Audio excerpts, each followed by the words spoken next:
তারেক রহমানের স্বদেশ প্রত্যাবর্তন উপলক্ষে ৩০০ ফিট এয়ারপোর্ট ও আশেপাশের এলাকায় সৃষ্ট বর্জ্য অপসারণের কাজ শুরু করেছে মহানগর উত্তর বিএনপি। বিস্তারিত জানাতে যোগ দিচ্ছেন সহকর্মী আরাফাতুর রহমান। আরাফাত, সকাল থেকেই তো বর্জ্য অপসারণের কাজ চলছে, কতদূর এগিয়েছে এবং কতক্ষণ চলবে এই কার্য? আচ্ছা, আমরা এখানে আসার পর থেকে দেখতে পাচ্ছি যে সিটি কর্পোরেশনের কর্মী এবং বিএনপির কর্মীরা দুই ধরনের কর্মী এখানে এসে বর্জ্য অপসারণের কাজ করছেন এবং আমরা যতটুকু জেনেছি যে সিটি কর্পোরেশন থেকে প্রায় 400-র উপরে তাদের যে প্রশিক্ষিত বর্জ্য অপসারণ কর্মী তারা আছেন।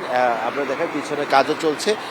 নতুন রিন গভীর থেকে পরিষ্কার করে কাপড়কে রাখে নতুনের মতো উজ্জ্বল। নতুন রিন অ্যাডভান্সড পাউডার। আর বিএনপির পক্ষ থেকে বলা হচ্ছে প্রায় 350 কর্মীকে, যারা ফিল্ড লেভেলে কাজ করবেন সেই 350 কর্মীকে এখানে আনা হয়েছে। আমরা সকাল থেকে যেটি দেখতে পাচ্ছি যে মূলত রাস্তার উপরে যে কাগজ এবং খাবারের উচ্ছিষ্ট ছিল সেইগুলোকে সিটি কর্পোরেশন এবং অন্যান্য কর্মীরা তারা ঝাড়ু দিয়ে ছোট ছোট স্তূপ আকারে করছে এবং সেই স্তূপ আকারের বর্জ্যগুলোকে ছোট ভ্যানে করে একটি জায়গায়, যে কোনো একটি জায়গায়, যেমন এই সামনে দেখতে পাচ্ছেন এরকম একটি জায়গায় বড় স্তূপ করা হচ্ছে, সেখান থেকে পে লোডার দিয়ে ট্রাকে ওঠানো হচ্ছে। এবং আমরা যতটুকু জেনেছি যে সিটি কর্পোরেশনের পক্ষ থেকে প্রায় 35টি ট্রাক এই বর্জ্য অপসারণের কাজ করছেন এবং পে লোডার সহ তারা প্রায় 40টি ভেহিক্যাল এখানে ডেপ্লয় করেছেন। আর বিএনপির পক্ষ থেকে, উত্তর বিএনপির পক্ষ থেকে আমিনুল ইসলাম আমাদের সাথে কথা বলেছিলেন।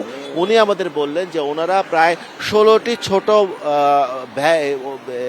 মিনি ট্রাক এখানে দিয়েছেন এবং সেইটির মাধ্যমে কাজ চলছে।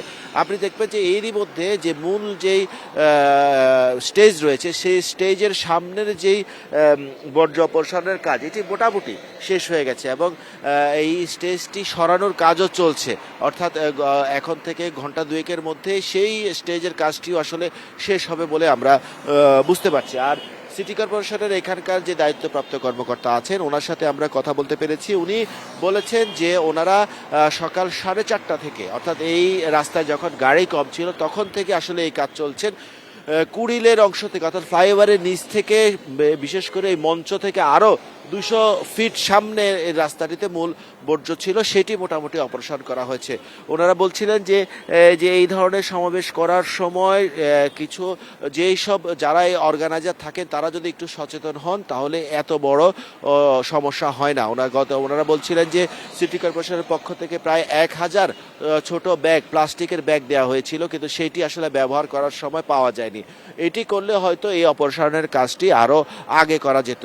আর এখানে আরেকটি সিগনিফিকেন্ট দিক আছে, আপনি জানেন যে এই 300 ফিটের যে রাস্তাটি, সেই রাস্তাটিতে কিন্তু রাস্তার সড়ক দ্বীপে ছোট ছোট গাছ লাগিয়ে, বিভিন্ন গাছ লাগিয়ে এটি সৌন্দর্য বর্ধন করা হয়েছিল। কিন্তু আমরা দেখতে পাচ্ছি যে মূল বেদির বা মূল সমাবেশস্থলের সামনের যে গাছগুলো রয়েছে সেই গাছগুলো আসলে ভেঙে গেছে এবং অনেক গাছই এখানে আসলে ক্ষতিগ্রস্ত হয়েছে।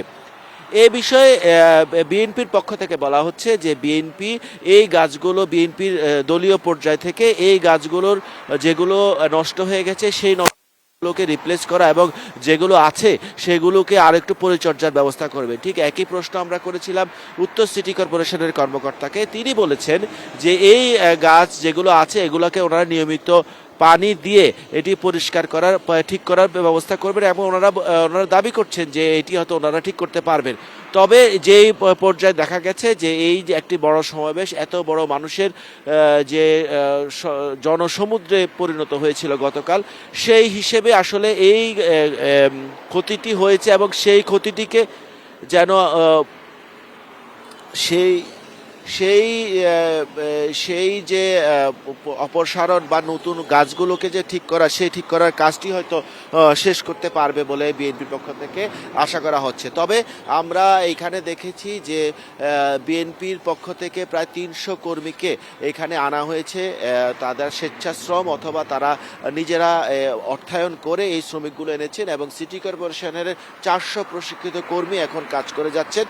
সিটি কর্পোরেশন আশা করছে যে দুপুরের আগে এই বর্জ্য অপসারণের কাজ ওনারা 70 থেকে 80% কাজ শেষ করতে পারবেন। বর্জ্য অপসারণের কাজ চলছে 300 ফিটে এবং সেই বিষয়ে বিস্তারিত জানাচ্ছিলেন সহকর্মী আরাফাতুর রহমান।